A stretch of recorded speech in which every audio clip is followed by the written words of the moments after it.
पूछा गया है कि प्रेम क्या है। इस पर बहुत ज़्यादा दुविधा रहती है लोगों की।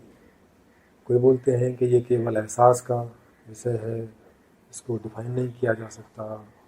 बहुत सारे लोगों ने उसको डिफाइन करने की कोशिश की, लेकिन अंत में वो भी यही बोलते हैं कि हमने कोशिश की लेकिन हम सही से डिफाइन नहीं कर पाए। तो आखिर ये प्रेम है क्या चीज़? तो दोस्तों, आपने कोई ना कोई भाषा पढ़ी ही होगी। भाषा में जितने भी शब्द होते हैं उनका एक अपना यथार्थ मीनिंग होता है, उनका अपने अपना एक अर्थ होता है। भाषा कोई भी ऐसा शब्द नहीं गढ़ती कि जिसके साथ कोई ना कोई अर्थ ना जुड़ा हो। जब भाषा कोई शब्द बनाती है या हम भाषा का उपयोग करके कोई शब्द बनाते हैं तो उसको एक प्रॉपर मीनिंग भी देते हैं। अब ये शब्द तो हमारी डिक्शनरी में है और उसमें जैसा भी अर्थ लिखा हुआ है।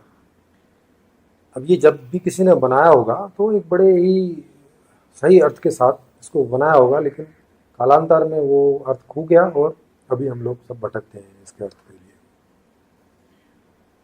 तो जब मैंने इसको खोजा तो मैंने पाया कि इसका सहज सा ही अर्थ है। जैसे मैंने कहा कि 4 लेवल के आदमी होते हैं, शारीरिक लेवल के, मानसिक लेवल के, भावनात्मक लेवल के और चेतनात्मक लेवल के। तो प्रेम का मतलब समझें कि ये एक मोटे रूप में समझते हैं कि आकर्षण है किसी भी चीज़ के प्रति, किसी भी बात के प्रति या किसी दूसरे इंसान के प्रति। ये एक आकर्षण है, लेकिन किस लेवल पर हम आकर उसे प्रेम का नाम देंगे। तो यदि संस्कृत में हम देखें या हिंदी में देखें तो वहाँ पे उन्होंने अलग अलग लेवल के लिए अलग अलग नाम दे रखे हैं, अलग अलग आकर्षण के लिए। जैसे व्यक्तिगत आकर्षण के लिए लोगों ने नाम दे रखा है स्वार्थ, कि जो व्यक्ति को अपना ही आकर्षण है, वो अपने लिए ही सोचता समझता है, करता है, जानता है, तो उस व्यक्ति के प्रेम को बोलेंगे कि ये स्वार्थी है, माने केवल अपना ही अर्थ समझता है, स्वयं का ही अर्थ समझता है। एक दूसरे लेवल का आदमी जो पारिवारिक लेवल पर जीता है, तो वो केवल अपना ही नहीं, अपने साथ जो 4-5-6 और लोग होते हैं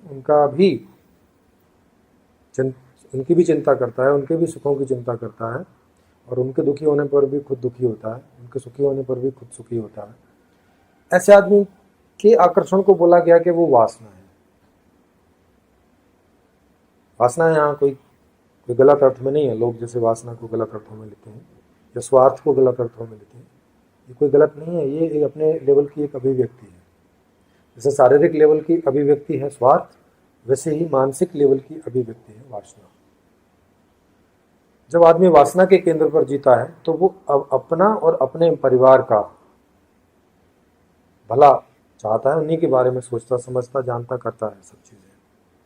इसको बोलते हैं वासना। फिर जो भावनात्मक लेवल है, उस लेवल का जो आकर्षण है, उस लेवल का जो चिंतन मनन करना और सब चीज़ है, उसको प्रेम बोला जाता है। उसका केंद्र रहता है पूरा समाज, कि वो केवल अपने और अपने परिवार के बारे में ही चिंतन मनन नहीं करता, या उन्हीं के लिए नहीं जीता, या उन्हीं के लिए कर्म और ज्ञान नहीं करता। वो एक काफ़ी दूर तक उसकी दृष्टि जाती है और उस पूरे समाज के लिए वो जीता मरता है। उस समाज के सुखी होने और दुखी होने से वो सुखी और दुखी होता है। इस लेवल के आकर्षण को प्रेम कहते हैं। ये है प्रेम। और चौथा भी मैं आपको बता ही दूं। चौथा जो है वो है श्रेय। जो चेतनात्मक लेवल के लोगों को होता है वो श्रेय के लिए इशारा करते हैं।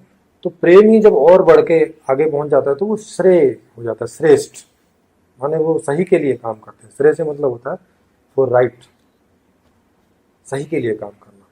तो चूंकि ये विषय प्रेम पर है तो मैं आपको प्रेम पर ही बताऊं कि प्रेम का अर्थ होता है कि यहाँ पर देना ही ज़्यादा रहता है।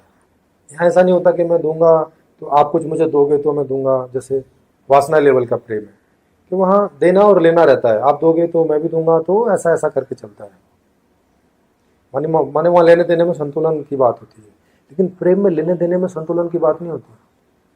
यहाँ आदमी देने पर जोर होता है उसका, वहाँ से कुछ मिल रहा है, इस बारे में उसका कोई ज़्यादा खास ध्यान नहीं रहता।